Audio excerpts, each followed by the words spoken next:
김정은 북한 국무위원장이 미국과의 협상을 통해 적대적 대북 정책을 확신했다고 언급했습니다.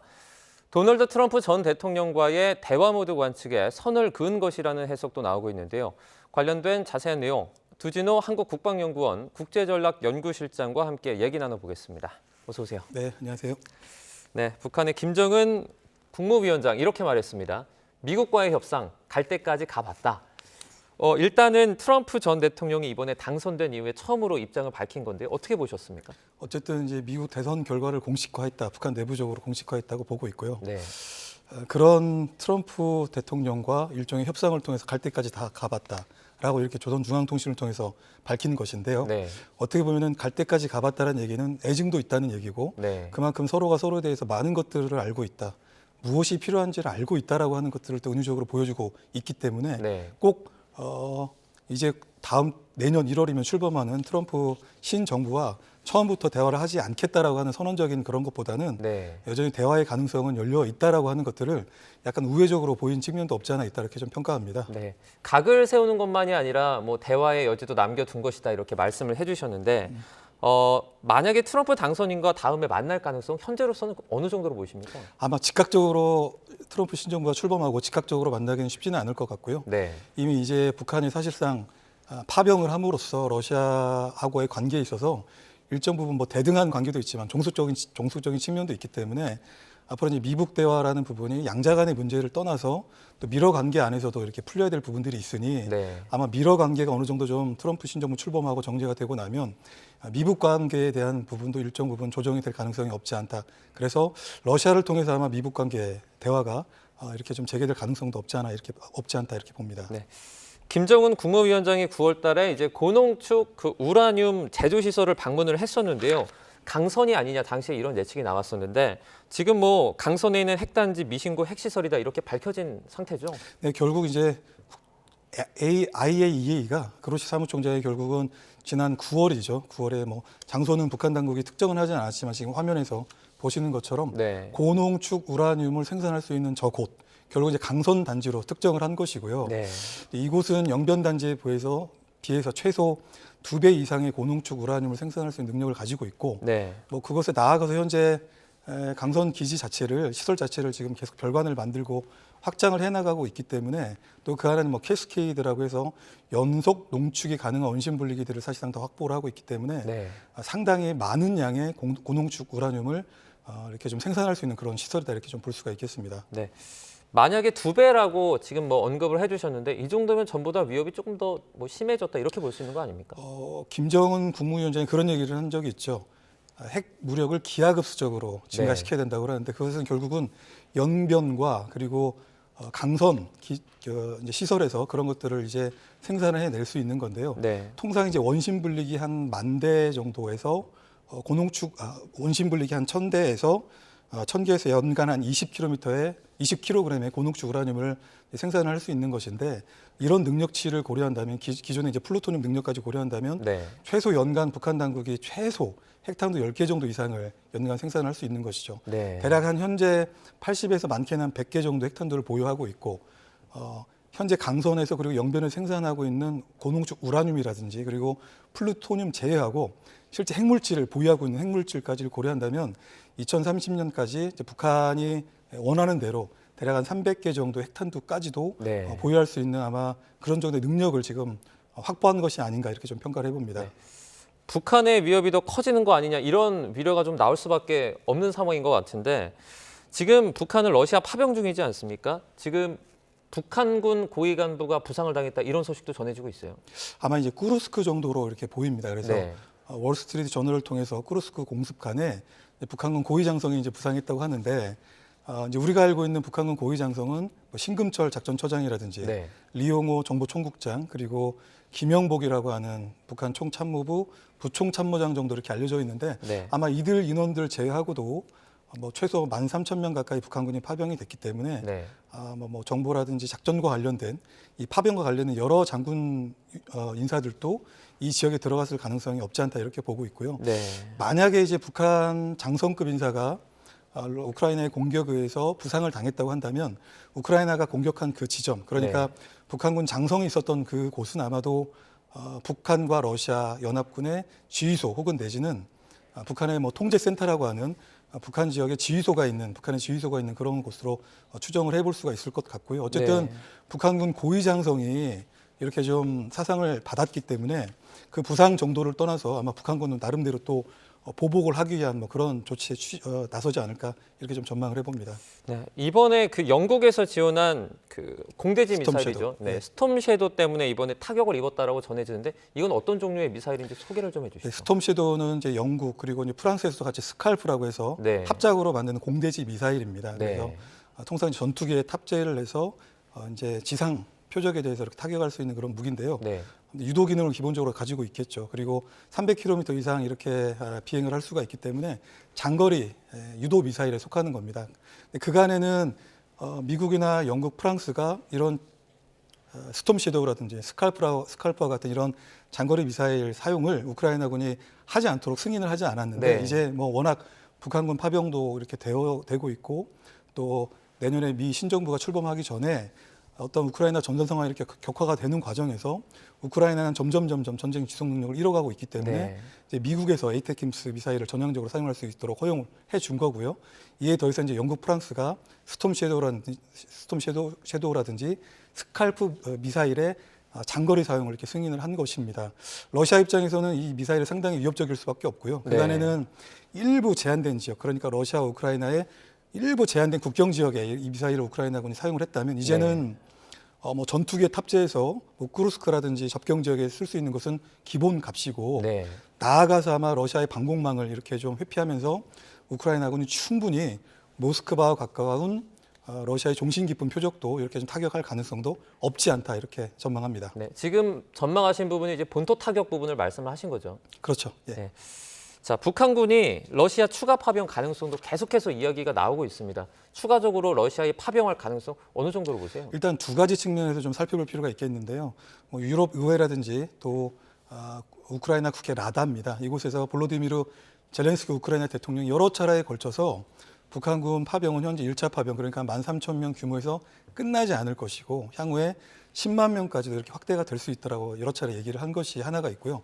두 번째는 이제 우랄 동쪽에 있는 크라스노 야르스크라고 하는 지역에서 뭐 민간 위성이라든지 또 그 지역에 거주하는 그러니까 인간 정보 휴민트 자산을 통해서 네. 일부 식별이 된 것이 북한산 170mm 이 포 그리고 240mm 방사포가 철도 수단을 통해서 그러니까 쿠르스크 지역으로 향할 것으로 예상되는 이렇게 이동하는 것들이 포착이 된 것입니다. 그렇다면 현재 1차 파병은 대부분 북한 특수작전군을 모체로 들어간 것인데 결국은 170mm 이런 포병이라든지 240mm 방사포를 운용을 하기 위해서는 그에 필요한 또 북한군의 기능 요원들이 필요한 것입니다. 뭐 포병 그리고 이들을 지원하기 위한 정비, 탄약, 뭐 나아가서는 통신 이런 다양한 또 병종의 기능들이 추가가 될 수밖에 없기 때문에 아마도 13,000명에서 1차적으로 파병이 끝날 것이 아니고요.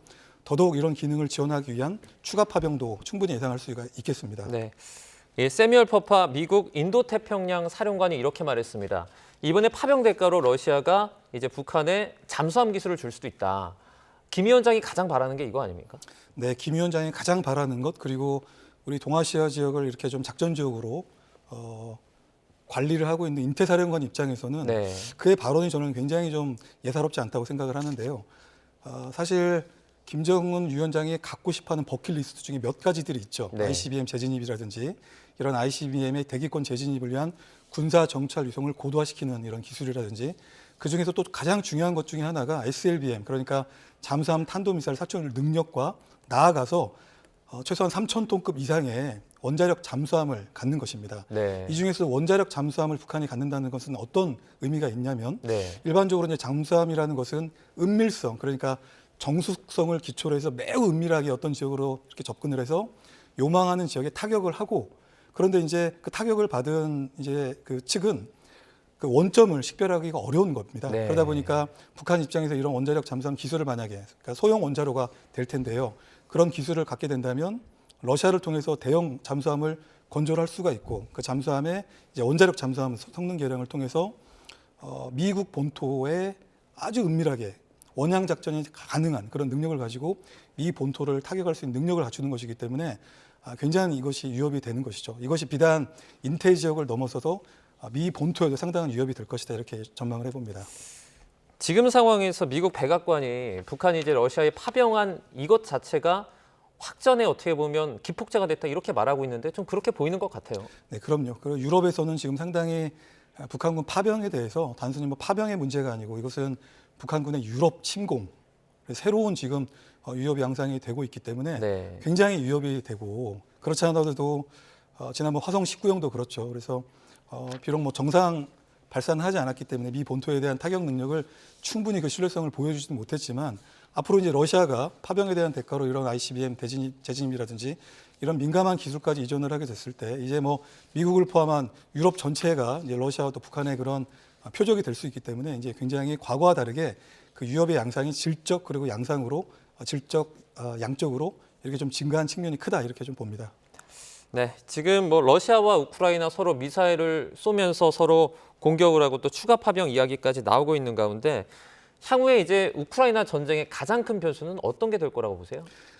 현재 상태에서는 어쨌든 이제 우크라이나의 어떤 방위 역량을 확충시키기 위한 바이든 현 대통령의 노력과 그리고 24시간 이내에 우크라이나 전쟁을 종식시키기 위한 이제 미래 권력이죠. 트럼프 신정부의 이런 정책들이 약간은 갈등하고 경쟁하는 모습이 없지는 않습니다. 그러나 네. 이제 바이든 대통령은 바이든 대통령 나름대로 어쨌든 이 전쟁에 있어서 누구보다 우크라이나를 진심으로 도와왔고요. 그런 차원에서 남은 임기 동안에 최선을 다해서 우크라이나를 도와야 되겠다라고 하는 그런 정치적인 도덕적인 사명을 가지고 있는 것이죠. 다만 네. 이제 미국 신정부가 이제 출범을 하게 되면 기존에 이제 미국이 취해왔던 우크라이나 전쟁에 대한 관점과 정책이 그야말로 180도 달라지기 때문에 네. 아마 그것이 상당한 뭐 거의 결정적인 변수가 되리라 이렇게 좀 보고 있습니다. 네. 또 눈여겨봤던 보도가 푸틴 러시아 대통령이 트럼프 미국 대통령 당선인과 휴전 협상 의향이 있다 이런 보도도 나왔습니다. 그러니까 우크라이나가 나토와 어떻게 보면 러시아가 점령 중인 지금 영토를 포기하는 조건을 고집한다 이렇게 말을 하고 있는데 우크라이나가 지금 이 조건을 받을까요? 말씀하신 대로 사실 이제 미 측에서는 그러니까 정확하게는 말하라고 치기 될 것 같습니다. 네. 그러니까 이제 트럼프 측에서는 24시간 이내에 이 전쟁을 종식시키겠다. 우크라이나는 지금부터 관심을 가져야 될 것은 어떤 영토 회복하는 것이 아니고 평화 협상을 재개하는 데 보다 많은 관심을 가져야 된다라고 얘기는 하고 있습니다만 이 우크라이나 전쟁을 어떻게 종전 과정으로 끌어갈 것인가에 대한 사실은 강론은 없는 것입니다. 그러나 트럼프 측이 보여주고 있는 모습은 일정 부분 우크라이나가 더 이상 러시아를 상대로 사실상 승리할 가능성이 매우 적기 때문에 러시아가 점령하고 있는 이 지역은 사실상 러시아의 영토를 할양하는 아마 그런 조건에서 평화협상이 좀 다시 복원이 되더라도 아마 그런 선에서 평화협상이 복원이 되지 않을까 이렇게 전망을 하는데요. 사실 굉장히 우크라이나 입장에서는 불리한 그런 상황이 전개가 될 것이고 네. 그리고 어떻게 보면은 이 전쟁은 침략 전쟁입니다. 침략 전쟁인데 어떻게 보면 침략국이 승리하는 굉장히 21세기에 보기 드문 있어서는 안 될 그런 선례가 남는다는 것은 민주주의 진영을 포함해서 글로벌 국제사회에 매우 좋지 않은 신호가 될 것이기 때문에 그런 부분도 사실은 우리가 직면한 위협이 아닌가 이렇게 좀 보고 있습니다. 김정은 국무위원장의 방러 가능성도 꾸준히 이야기가 나오고 있습니다. 방러를 할지 만약에 한다면 또 어떤 부분이 달라질지 전망하십니까? 일단 방러 가능성은 매우 높다고 보는데요. 그 근거는 올해죠. 올해 9월 달에 최선희 외무상이 러시아가 주관하는 국제 행사에 참석을 했었고 네. 근데 그것은 아마 양자 차원의 문제가 아니었기 때문에 큰 의미가 없을 수도 있겠습니다만 그 이후에 한 달 만에 또다시 10월 말 또 11월 초에 최선희 외무상이 지금 화면에 나오는 대로 모스크바를 방문을 한 것입니다. 결국 이제 최선희 외무상이 모스크바를 방문을 한 것은 현재 북한군 파병 국면과 관련된 북한과 러시아 간의 외교적으로 이렇게 조율할 사항도 있을 것이고 동시에 네. 푸틴 대통령이 지난 6월 달에 평양을 방문해서 김정은 위원장을 평양으로 초청을 했기 때문에 아마 양 정상 간에는 상호 편리한 시기에 방문을 하겠다라고 이렇게 지금 합의가 된 상황인 것이죠. 더군다나 지금은 파병 국면이기 때문에 그 어느 때보다도 정상 간의 전략 소통과 이런 정치적인 활동이 중요하기 때문에 그렇다면 내년에 방문할 가능성이 매우 큰 것입니다. 네. 시기의 문제가 되겠습니다. 저는 개인적으로 내년 한 5월 9일 그러니까 러시아의 전승절 그러니까 독일을 상대로 싸워서 승리한 제2차 세계대전 러시아에서는 제조국 전쟁이라고 하는데요. 그 80주년 계기에 김정은 위원장이 이렇게 좀 방문하지 않을까 예상을 했는데 그것보다 가장 좋은 역시 모양새는 다자 계기가 아니고 양자, 그러니까 러시아가 북한 김정은 위원장을 초청한 양자 행사의 모습이고요. 그것은 아마도 내년 2월 달, 그러니까 2월 24일 전쟁 3주년, 또 바로 그 전날이 2월 23일 러시아 조국 수호의 날입니다. 그래서 아마 북한과 러시아가 반미 반제국주의에 맞서서 같이 싸웠던 이런 성전을 기리기 위한 차원에서 김정은 위원장이 내년 2월에 러시아를 방문할 가능성이 있다, 이렇게 전망을 해봅니다. 네, 하나만 짧게 더 말씀드릴게요. 이번에 푸틴 대통령이 뭐 각국에서 어떤 의견을 냈습니다. ICBM이다 아니다 이렇게 냈는데 직접 나와서 설명을 했거든요. 어떻게 볼 수 있습니까? 어쨌든 푸틴 대통령이 교통정리를 한 것은 IRBM이다, 중거리 미사일이라고 밝혔고요. 그것은 어떤 뭐 상황을 약간 통제하고 관리하고 톤 다운 시키기 위한 목적이 아니고, 네. 이번에는 IRBM을 이렇게 썼는데 그것은 뭐 스톰 섀도우라든지 스칼프 미사일 같은 것들을 승인을 했기 때문에 네. 그것에 대해서 러시아는 이런 수단으로 대응할 수밖에 없다라고 대국민 담화를 통해서 발표를 한 것이고요. 네. 향후에도 결국은 그런 유사한 성격의 시험 발사가 아니죠. 저것은 우크라이나군을 상대로 RS-유니크라고 하는 RS-26 ICBM 계열의 기반으로 된 중거리 미사일 우크라이나를 공격을 했기 때문에 앞으로도 이런 공격은 충분히 가능하다라는 것은 경고한 것이고, 그것은 네. 우크라이나도 우크라이나지만 서방을 상대로 사실상 경고 메시지를 보낸 것이다, 이렇게 좀 평가를 해봅니다. 네. 우크라이나 러시아 전쟁 한층 더 험악해진 상황, 전쟁 상황 살펴봤습니다. 두진호 한국국방연구원 국제전략연구실장과 함께했습니다. 고맙습니다. 네, 감사합니다.